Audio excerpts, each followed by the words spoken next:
José Milhazes denuncia um professor de russo. Ricardo Paes Mamed não percebe porque sobem as comissões bancárias. O Rui Moreira não gosta de Vasconcelos, nem do monumento a Vasconcelos.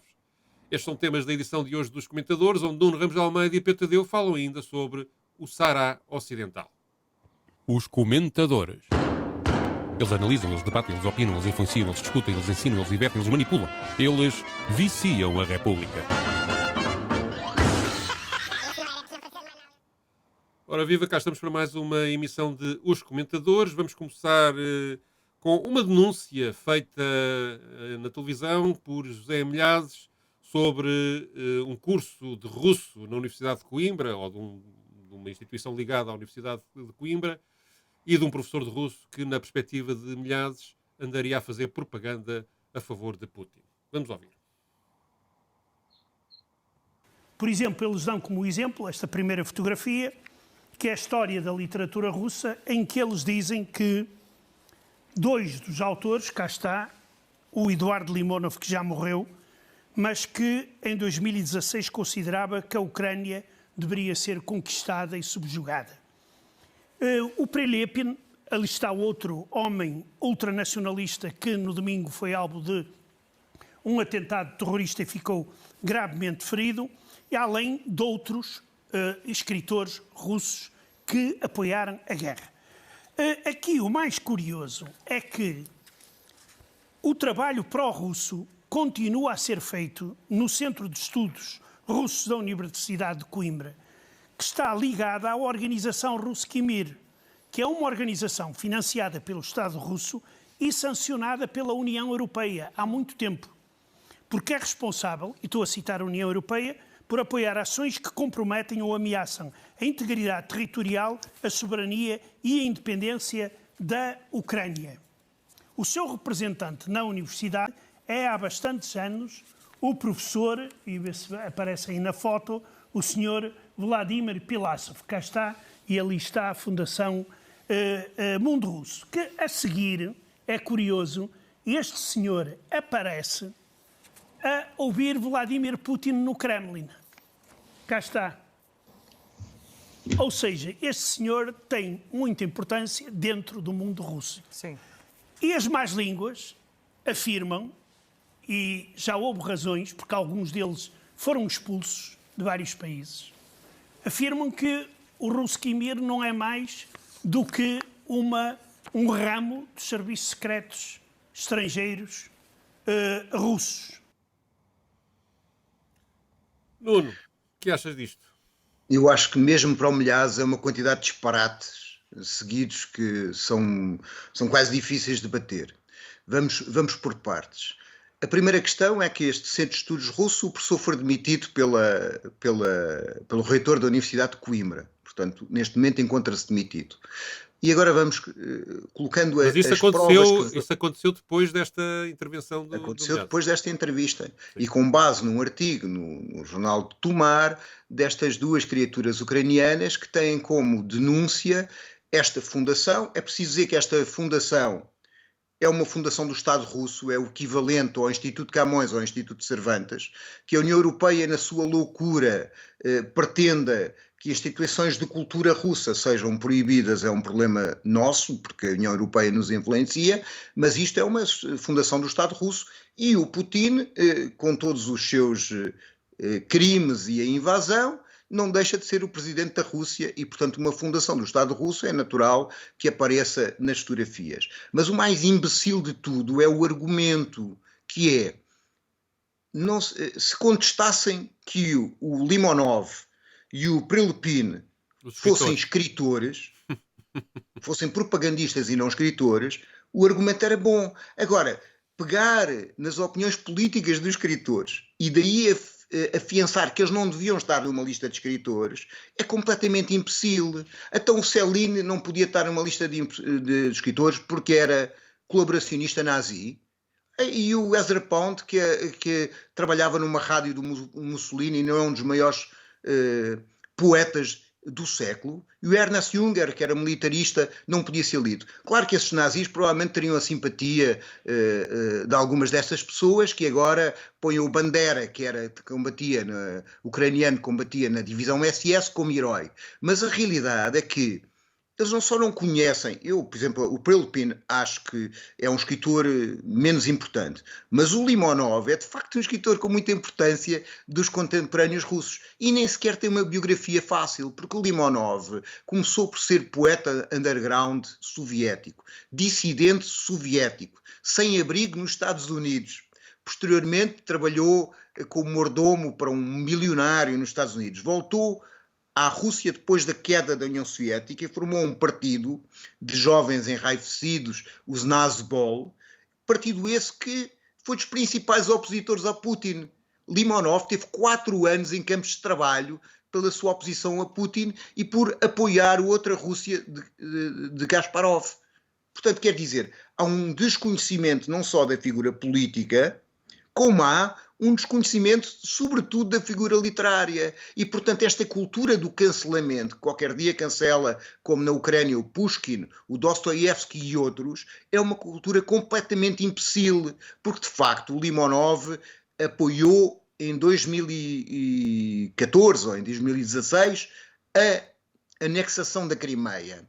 Mas a anexação e a defesa dos russos do Donbass, mas ele podia ter as piores posições do mundo. Aliás, o Alexandre Solzhenitsyn, o prémio Nobel e o autor do Arquipélago de Gulag, também é a favor da restauração era a favor da restauração do Império Russo e não era por isso que deixava de ser considerado, aos olhos dos ocidentais, um grande escritor. A questão é, neste momento temos um centro de estudos russo que acabou na Universidade de Coimbra para satisfazer três imbecis na prática, que confundem a existência de cultura e a existência de divulgação daquilo que acontece na Rússia desse ponto de vista com propaganda. E isto é gravíssimo, porque significa que podemos condenar pessoas em Portugal e nas universidades por delito de opinião, mal um imbecil ponha uma coisa dessas na televisão. Há outras coisas que eu queria acrescentar ao que disseste, que é as notícias que saíram quando a Universidade de Coimbra comunicou que suspendia o centro, ou que eliminava o centro de estudos, nem percebi muito bem qual foi a medida, tinha logo à partida um problema, que aliás o próprio Menezes também reflete nesta intervenção. Ele diz no princípio desta intervenção, essa parte não ouvimos aqui, que falou com os 2 ucranianos que escreveram o tal artigo que denunciava. Mas ninguém foi falar com o professor russo. Quer dizer, ninguém foi ouvi-lo. Só mais tarde o público fez mais tarde trabalho, o público e a Lusa. O público e a Lusa fizeram um trabalho. Mas inicialmente foi, digamos, uma condenação unilateral, e isso durou horas, foi espalhado pelas redes sociais, foi comunicada. E, portanto, nem sequer se ouviu o que o professor Russo tinha a dizer, que, aliás, as suas alegações desmontam boa parte factualmente, boa parte por exemplo, ele não podia ser despedido, ele está reformado, estava lá a trabalhar pro bono, não é? Mas eu não sei se o senhor é ou não é propagandista de Putin. O problema que eu quero colocar é este. E se for propagandista de Putin, então qual é o problema? Vamos lá ver. Há uma proibição do Estado português de defender as ideias do Sr. Putin?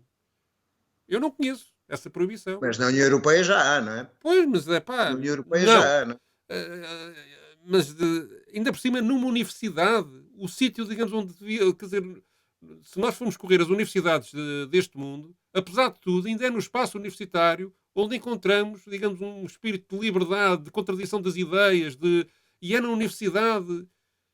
Os melhores estudos marxistas que eu conheço recentes vêm de universidades americanas, não vêm de universidades russas.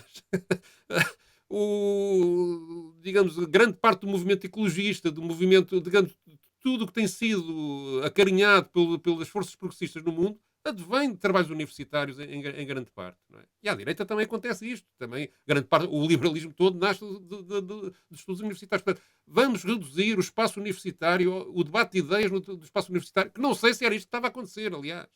Eu não sei se, de facto, o centro de estudos se não se limitava a divulgar a cultura russa. A alegação de que havia propaganda pró-Putin é uma alegação que me pareceu estar por provar.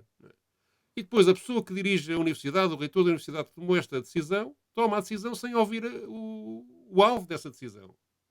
O que me parece, até do ponto de vista legal, muito, muito discutível, porque no processo administrativo tem-se que ouvir as pessoas, independentemente de. Nem que seja uma formalidade, mas nem essa formalidade foi cumprida. Portanto, há aqui uma.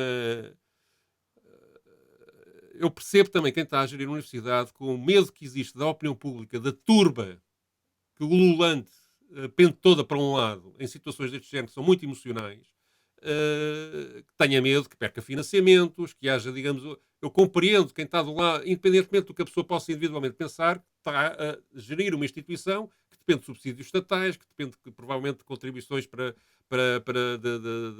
da União Europeia, que depende de uma série de financiamentos, que ao levantar-se um problema deste género, quando há uma posição da União Europeia em relação à guerra na Ucrânia, que é aquela que existe, que digamos que queira atalhar e matar o assunto logo à partida. Compreendo isso, mas que ao fazer isso pode estar a cometer uma injustiça e sobretudo a abrir um precedente que depois mais tarde irá pagar caro em relação à independência da própria universidade, parece-me de facto muito plausível. E, portanto, há, para além daquilo que tu disseste, que é mais relevante do que eu estou aqui a colocar, porque é focado no caso concreto, há aqui um panorama geral de perseguição. Qualquer dia estamos a fazer campos de concentrações para os russos, como na América fez para os japoneses durante a Segunda Guerra Mundial, só porque são russos. Quer dizer, parece-me que há aqui Já estamos ao lado daquele paladino dos valores europeus que nós apoiamos de alma e coração e que tem como expediente a proibição de todos os partidos da oposição de esquerda e a proibição dos sindicatos e a proibição do direito e liberdade de opinião. A Europa está a adotar, em matéria desta guerra, questões que são para além de destruição democrática. Por exemplo, recentemente, quando o Prelupin sofreu um atentado, não há ninguém que conteste que seja legítimo usar como alvos militares pessoas que são escritores apenas porque elas têm uma opinião política favorável à invasão russa. E ainda por cima há uma ignorância total. De facto, o Prelupin é atualmente um ultranacionalista, mas o seu romance mais importante, que se chama Sankhya, é um romance sobre um golpe uma tentativa de revolução de jovens, punks, anarquistas, jovens, contra um regime corrupto de Putin. Esse é o seu romance principal. E, portanto, há um desconhecimento absoluto dessa cultura e há uma afirmação que é legítimo censurar opiniões, censurar jornais, censurar escritores, porque eles têm uma opinião política. Era a mesma coisa que uns liam o Gabriel Garcia Marques e outros liam o Vargas Llosa e achavam que ele era um péssimo escritor porque não é de esquerda ou que é um péssimo escritor que é de direita. É só imbecil. E é promovido por imbecis com tempo de antena. Eu gostava de saber, mesmo que o Centro de Estudos Russos na Universidade de Coimbra, ou lá como é que aquilo se chamava, fosse um centro de influência política de Putin, francamente, se era, funcionou bem. Eu não conheço ninguém que tenha sido influenciado e que tenha posições pró-Putin. Quer dizer, aquilo funcionava como centro de propaganda? Como? O que é que eles fizeram? Qual era... Quem é que eles convenceram que Putin tem razão nesta guerra? Eu não conheço. Mas é completamente total. É de uma tolice que só nestes tempos são possíveis. Enfim. Vamos a outro assunto, também igualmente preocupante, que é na situação bancária do país. Os lucros dos bancos estão a subir de uma forma completamente desmesurada em relação às dificuldades que as pessoas estão a sentir no dia-a-dia, nomeadamente na maior fonte de receitas da banca, que é no crédito à habitação. A verdade, há cá relatórios recentes a indicar grandes lucros na banca, enquanto as taxas de juros e o pagamento que as pessoas fazem das suas casas aumenta. Sobre isso, Pasmamed tentou encontrar algumas explicações. Para além da subida natural dos juros que o BCE vai impondo, ele procurou identificar outros motivos para a subida destes lucros. Ao nível dos depósitos que as pessoas têm nos bancos. As coisas já não se passam assim, eles são negociados com os bancos muitas vezes à partida, mais que provavelmente há taxas fixas do que taxas variáveis, e portanto essa atualização não se verifica. O ponto aqui, e Ricardo, o grosso dos lucros que os bancos estão a ter neste momento resulta desse diferencial entre as taxas de juro que os bancos cobram pelos empréstimos que fazem e as taxas de juro que os bancos pagam pelos depósitos que recebem. E, portanto, os bancos não precisam ter uma atuação muito significativa para explicar o grosso dos lucros que têm. Dito isto, uma das coisas que o relatório do Banco de Portugal recente nos mostra é que há outras dimensões em que os bancos estão a fazer alguma coisa e um sinal que eu acho que é péssimo, é mesmo muito mau num contexto atual, é o facto das comissões bancárias estarem a aumentar. As comissões bancárias estão a aumentar, as pessoas mais velhas habituaram-se mais velhas não é preciso terem 80 anos, quer dizer, as pessoas da nossa geração, durante grande parte da nossa vida, vivemos sem pagar comissões, não é? E de repente passámos a pagar para ter dinheiro no banco, que era uma coisa que não estávamos habituados. Ora, isso explicou-se durante uma série de tempo pelo facto dos bancos estarem numa situação de capitalização débil, estarem numa situação financeira frágil, de não estarem a aumentar muito o seu negócio bancário, de as taxas de juros estarem negativas e, portanto, terem muita dificuldade de obter a sua habitual fonte de lucros. Agora, o que nós não esperávamos era que quando esta situação se inverte, quando as taxas de juros deixam de ser negativas, quando os bancos começam a aumentar os seus lucros e começam a distribuir dividendos já muito generosos, continuem a aumentar as comissões. Isso é que eu acho que é difícil de compreender e é muito difícil de aceitar que há pressão concorrencial num sistema bancário onde isto está a acontecer. Nuno, ainda antes de comentares, eu queria acrescentar aqui umas informações para além do que o Ricardo Paes Mamed disse. Portanto, ele identifica a subida dos juros como razão para o aumento dos lucros da banca. Os juros dos depósitos a prazo ou à ordem não sobem, portanto a banca aí faz uma política que não acompanha a subida das taxas de juros em geral, e depois há esta questão das comissões bancárias. Foram os 3 pontos, mas eu acrescento aqui outra, é que entretanto as remunerações dos gestores também sobem, e não é pouco, 20% na banca portuguesa. Isto inclui os maiores bancos, uma notícia do jornal Eco, que cita, salvo erro, um relatório do Banco de Portugal, e que se refere à Caixa Geral de Depósitos, ao BCP, ao Santander, ao BPI e ao Novo Banco. O aumento de 20% deve-se, sobretudo, a remunerações não fixas. As remunerações fixas subiram 1,7%, salvo erro. Eu agora não tenho o número de cor. Sendo que o BCE tinha proibido os bónus e estas remunerações fixas durante o tempo da pandemia. Agora libertou-os e, claro, isto depois dá a salários muito grandes. Aqui temos o valor do salário da Caixa Geral de Depósitos, do presidente da Caixa Geral de Depósitos, depois aqui do Novo Banco, BPI, Santander, BCP. A parte amarela, peço desculpa, é os prémios, a parte azul é os valores fixos. Isto numa altura em que estamos com o país em dificuldades, e, portanto, há aqui, mesmo do ponto de vista ético, uma distorção em relação à realidade que me parece discutível. Mas, Nuno, o que tens a dizer, então, sobre este assunto? Eu acho que dizem que no mundo não existe socialismo, mas ele foi conseguido para os banqueiros. Os banqueiros vivem num socialismo perfeito, que é, quando têm prejuízos, quem paga? Paga a sociedade. Quando têm lucros, ou mesmo quando não têm lucros, quem ganha? Ganham eles. E aos milhões. Esta história é uma história, quer dizer, sem justificação. Eles são aumentados 20% com essas remunerações e os prémios, numa altura em que os trabalhadores, segundo um post do Vicente Ferreira nos Ladrões de Bicicletas, são aumentados cerca de 3%. E é preciso ver que nesses 3% de aumento estão também os aumentos dos administradores. Portanto, a média ainda é menor. E estamos numa situação, como tu muito bem disseste, em que os juros da habitação são dos mais caros da zona euro e os juros dos depósitos são dos menos fortes dessa mesma zona euro. Temos, aliás, uma situação, é que do ponto de vista da margem financeira, ela subiu 9,5 vezes mais do que os congêneres dos países da União Europeia. Portanto, numa altura em que nós vemos que 44% das famílias portuguesas, segundo a DECO, têm dificuldades em suportar a sua própria casa. Era necessário, tal como diz o Ricardo Paes Mamed, que do ponto de vista dos encargos bancários, até do meu ponto de vista, do ponto de vista dos lucros dos bancos, a parte do aumento dos juros da casa fosse repartida entre as pessoas e entre os bancos, que neste momento têm uma capacidade de lucro muito elevada. Eles subiram em 2022 1.000 milhões de euros de lucros em relação ao ano anterior.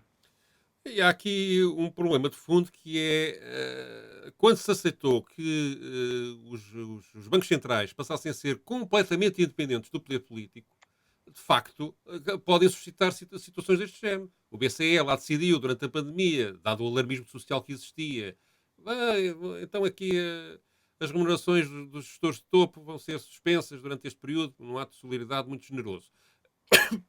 Mas assim que...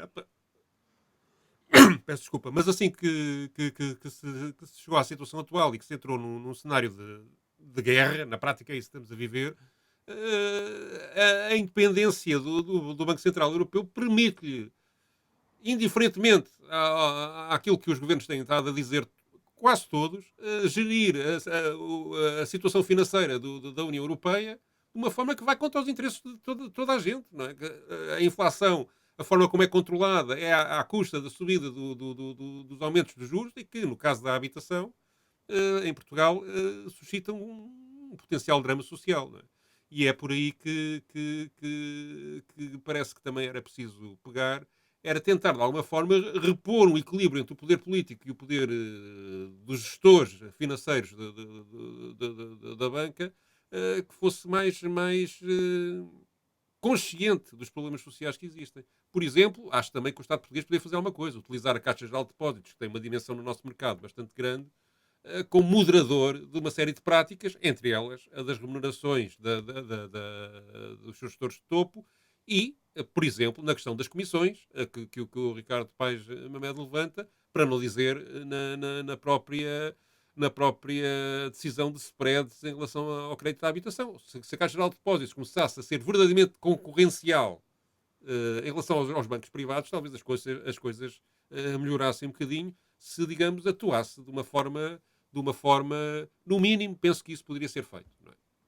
Embora a Caixa Geral de Depósitos só tenha 20% do mercado retalhista, não é? Quer mas dizer, 20% provavelmente é muito. 20% nós é muito. podíamos ter era mais bancos públicos, ou um espaço público. Não, mas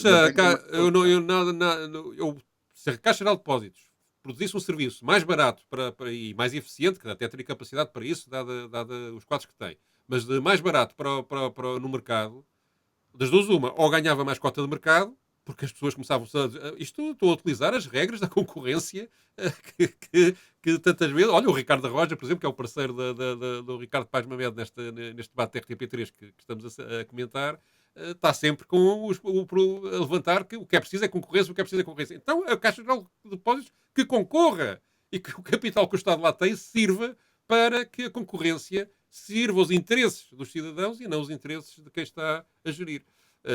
E, portanto, penso que a Caixa Geral de Depósitos, se tivesse outra atuação, de facto, obrigaria, de certa maneira, a grande parte da banca a acompanhar. Não é? Mas não é isso que acontece. Mas também não seria a solução de fundo. Estou de acordo contigo. Não é? Seria uma solução circunstancial, digamos assim. Vamos mudar de assunto? Vamos, sim. Agora, o outro assunto, Pedro Alexandre. Qual é o Dr. Rui Moreira. O Dr. Rui Moreira, que não gosta de Vasconcelos, não gosta do monumento a Vasconcelos, não gosta de nada. Vamos ouvir Rui Moreira. Ele gosta de algumas coisas. O lado político, claramente, é assim. Vasconcelos representa aquilo que houve pior depois da Revolução do 25 de Abril. E, portanto, estar a construir neste momento uma estátua, nem é uma estátua, repito, porque os senhores dizem que não querem uma estátua, querem um monumento, porque dizem que ele é uma grande figura de Abril, para mim não é. e eu considero que para a esmagadora maioria dos portugueses não é, foi um homem completamente alinhado com forças totalitárias que tentaram raptar a liberdade que devia ser de todos nós e que hoje, felizmente, é de todos nós. Portanto, acho que esta tentativa anacrónica de revisitar a história é interessante para o Partido Comunista e para os seus aliados, para todos nós não devia ser. Depois, além disso, acho que nós temos em Portugal um problema de estatuária que não posso deixar daqui trazer. Nós hoje em dia andamos pelas cidades e pelas vilas de Portugal e encontramos rotundas com estátuas que parecem feitas pelo Obelix. Custa-me que Álvaro Siza alinhe também ele na construção de uma estátua que, a meu ver, e tenho o direito de ter a minha opinião, hoje em dia já não se pode ter opiniões estéticas, eu tenho, acho horrível. Mas também a figura que ele retrata provavelmente também era uma figura horrível, portanto uma coisa e outra jogam bem.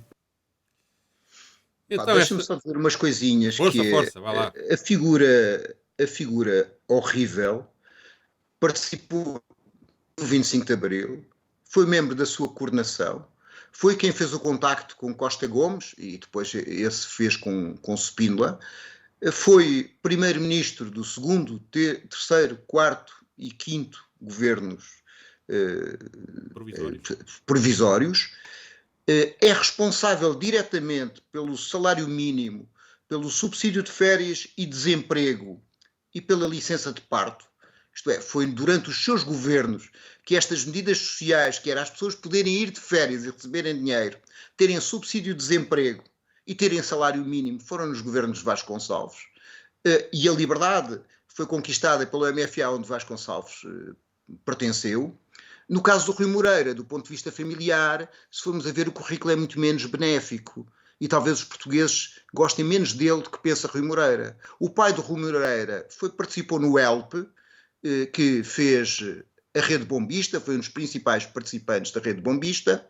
O ELP foi fundado numa reunião em Madrid, entre outros, por Barbieri Cardoso, o PIDE, que esteve na planificação do assassinato do general Humberto Delgado. A Rede Bombista é responsável por centenas de atentados, cerca de 600 atentados, dezenas de mortos e de feridos e uma destruição incalculável de sedes de partidos políticos legais de esquerda. Pronto, parece-me, aliás, no seu currículo, aliás, tinha planificado, para vermos como eram rapazes fantásticos, um atentado em Fátima a 13 de maio, que iriam responsabilizar os comunistas pela sua execução. Segundo o seu principal operacional, isto está tudo no livro do Miguel Carvalho, sobre a Portugal Ardente, da Rede Bombista, e está em vários outros livros que foram escritos sobre essa matéria. Portanto, provavelmente, os portugueses têm muito mais a dever a Vasconcelos do que têm a dever à opinião política das pessoas que estavam do outro lado de Vasconcelos, e um deles até era pai do Rui Moreira. Era só isso que eu queria dizer.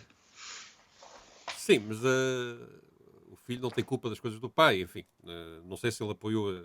Mas criticou? Pois, não sei. Mas enfim, mas há diferenças, apesar de tudo. Mas há aqui uma coisa que me parece... Vou pegar neste assunto de outra maneira. A ideia que Vasconcelos tinha de um país é, de facto, uma ideia com a qual Rui Moreira nunca pode... ser dada a ideologia que tem, ser apoiante. Porque era a ideia de um país em que, digamos, a prevalência do coletivo, a prevalência das necessidades comuns do povo se sobreporia sempre ao individualismo e à capacidade de alguns poderem viver melhor à conta de explorar outros. E é isto que diferencia, não é a liberdade ou a questão da liberdade que diferencia a visão de Vasconcelos da visão de Rui Moreira. Haverá diferenças, mas não é esse o ponto fundamental. O ponto fundamental é a questão da justiça social que um país deve ter. E aí Rui Moreira tem, de facto, uma grande distância para Vasconcelos, na minha opinião, com prejuízo para Rui Moreira. Outro aspecto interessante é quando ele sublinha aqui que a Comissão, ou os membros que tomaram a iniciativa de fazer o monumento a Vasconcelos, fazerem questão de que não seja uma estátua, mas sim um monumento. E o Rui Moreira interpreta isto como se fosse uma coisa de engrandecimento ainda maior da figura, quando é precisamente o contrário. A questão é que Vasconcelos, provavelmente, se fosse vivo, não aceitaria nunca que lhe fizessem uma estátua no sentido de individualizar nele um qualquer mérito que a sua modéstia impedia de aceitar. Porque ele acreditava sempre acreditou, sempre escreveu, sempre defendeu, sempre discursou que o coletivo tinha uma prevalência sobre o individual. Ele era um anti-herói, uma espécie de anti-herói. E, portanto, aquilo que se pretende quando se diz que se quer um monumento é retirar a carga individualista, sendo uma coisa focada em Vasconcelos, é tentar criar um monumento que simbolize aquele período da história do 25 de Abril e não propriamente a figura individual que ali está. Há, portanto, uma diferença de perspectiva profunda entre Rui Moreira e Vasconcelos e as pessoas que promovem esta... Eu sou um dos subscritores desta iniciativa. Não participei na sua elaboração, mas apoiei, pus lá o meu nome. Eu acho mesmo que Vasconcelos é um dos injustiçados da história de Portugal recente. A forma como ele é caluniado e ridicularizado é descontextualizado, é de facto um reflexo de uma batalha política que ainda não terminou, por isso é que incomoda tanto, e que leva a desconsiderar um homem que teve até, digamos, um comportamento exemplar quando saiu da política. No momento em que ele sai de primeiro-ministro, nunca mais ninguém viu Vasconcelos a tentar retomar o poder, a tentar mobilizar forças para que ele fosse, digamos, individualmente favorecido na luta política. Teve uma saída exemplar e eu penso que é, digamos,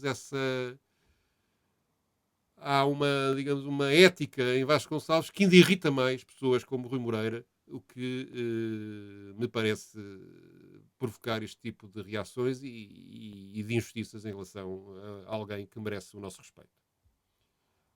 Só acrescentar uma coisa, de facto tens razão que as posições políticas do pai não são colocadas nas posições políticas do filho. Julgo, aliás, que o filho na altura do PREC até era da extrema-esquerda, não é?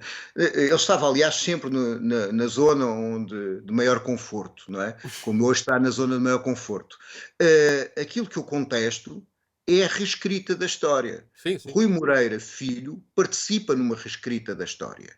E essa reescrita da história tem como objetivo que aqueles que combateram de facto pela liberdade, correndo riscos, sendo presos e alguns sendo mortos, vão ser considerados atacantes e inimigos da liberdade, e aqueles que viveram muito bem no regime anterior, sendo cúmplices do fascismo, acabarão pelos grandes heróis da democracia e qualquer dia estão a dizer que o regime anterior até nem era fascismo, até ia evoluir para uma democracia, o PREC foi assim uma cena qualquer que até piorou as coisas. Portanto, quer dizer, isto é uma reescrita que ainda por cima com a história da guerra da Ucrânia, está a ser feita do ponto de vista da Segunda Guerra Mundial, daqueles que combateram ao lado dos nazis, daqueles que combateram contra os nazis. Vemos isto a 9 de maio. Uma das coisas que havia na história da denúncia ao professor é que ele usava nas cartazes as cores da Ordem de São Jorge, que é as cores, digamos, da Rússia,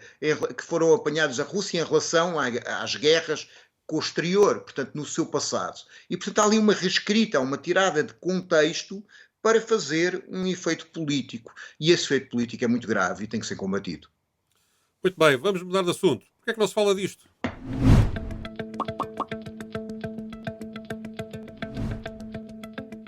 E ora bem, o assunto que eu trago é o Saara Ocidental. Passam 50 anos sobre a fundação da Frente Polisário, que é uma organização que luta pela independência do Saara Ocidental. Tem aqui um mapa da Wikipédia para sabermos do que é que estamos a falar. O Saara Ocidental é este bocadinho aqui. Aqui em cima está Marrocos, aqui ao lado está a Argélia, aqui é a Mauritânia e logo ali está Portugal e Espanha. Portanto, é uma coisa que está mesmo à nossa porta e que se fala muito pouco deste assunto. Neste momento, o território do Saara Ocidental tem esta parte toda ocupada por Marrocos. Aqui é a parte independente apoiada pela Argélia. Lembram-se do Muro de Berlim e do Muro da Vergonha? Pois em Marrocos há 6 muros da vergonha, 6, que separam, em Marrocos não, no Saara Ocidental, que são muros colocados por Marrocos que separam